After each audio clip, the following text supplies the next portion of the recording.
We are here with another Fun Fact Friday, and we are with Bart and Mo with Vital Tree and Landscaping, and they're going to give us some tips and tricks and important details to be aware of as we approach the spring season for your front yard. Bart, we were just discussing kind of taking care of some maintenance things, basics. Yes. What are some things that we should start doing in order to have a good summer season with our yards? Absolutely. With your grass, the first thing you're going to want to do is get an aeration and some springtime fertilizer put down. Ideally, you would do that before the end of March. The best fertilizer to use is a 20-20-10-1 mix. If you're having trouble finding that, you can talk to guys like us and we can put you in touch with the right people to find that.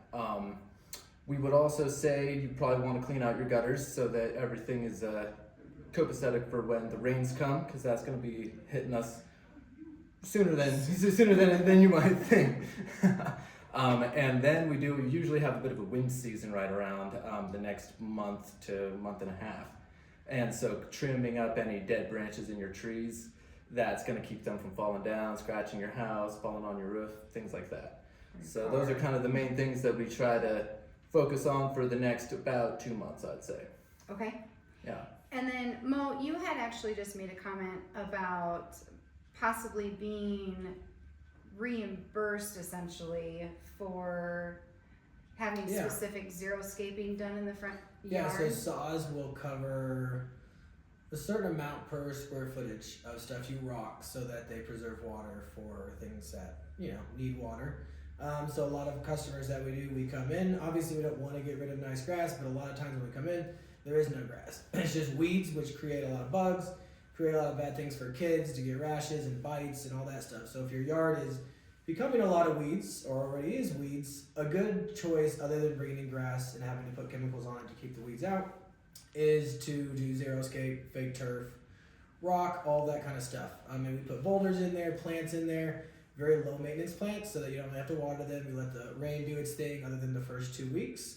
And then another really important thing is, like you were saying on the windstorms, when these branches break off, if they stay that way, your tree is way more susceptible to die. So it lets in bugs, it lets in beetles, it lets in disease. So if you're looking at your trees and you have a couple dead branches up there, it might seem not that important, but it is, because those are very nice pine trees. Some of them are 100 years old. So I would suggest hiring a good company to come out and get all of those out, and then while they're there, get all the dead out. The pine trees just love to be purged. Every couple of years, get all the dead out, Absolutely. get all the broken branches so that disease doesn't set in, because when they do, I just lost one in my front yard that's like 50 feet tall, and it happened in 2 months. And it was a beautiful 7-year-old tree, and now it is no longer there. So those are some things I would suggest. Gosh, okay. And then are there other pieces that homeowners should be looking out for? I know that a lot of times we have high fire danger, while at the same time we're having severe water restrictions. Are there things that homeowners should be paying attention to the full yard cleanup is going to be really good for avoiding the fires. Especially, it varies depending on what part of town you live in. Right. But there are some areas like Rock Rimmon, there's stuff in Broadmoor Bluffs. You'll have a lot of scrub oaks, and pine needles and dead branches from the scrub oaks, and you can have, an acre of land that has all that on there, and it's just, a ticking time bomb. If there was a fire that came through, if you're right in the middle of the city and you have like 1 or 2 trees, you can clean up the leaves. Probably fire isn't really anything you're too worried about. It's more just cosmetic, but there definitely can be some fire issues when you're probably West Side, Black Forest, and Broadmoor area. There's a lot of debris there. So Yeah. those are things to look out for. And something I'd like to go over is what to look at when a customer comes to your house. Say you call someone for fire mitigation.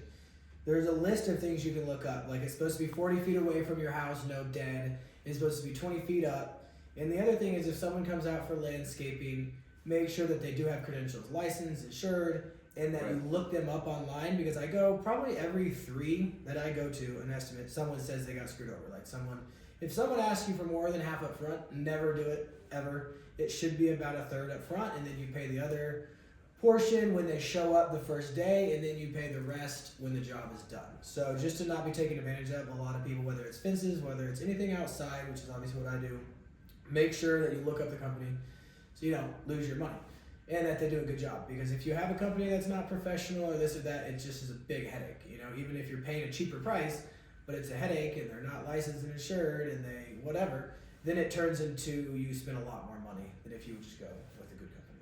And that's a great point too, because there have been so many cases with scammers Yeah. recently, and so that is a very Another valid one to point. go over is if you get someone texting you asking you to do an estimate that comes from a number that doesn't look correct, it is a scam, and they get people all the time. So if you call it and they don't answer, or you text it and they say, hey, I want to meet in person, and they're like, no, you know, I'm out of town, then that's a scam, and they're gonna try to, like, you know, get you to write a check or whatever. Yeah, that front payment.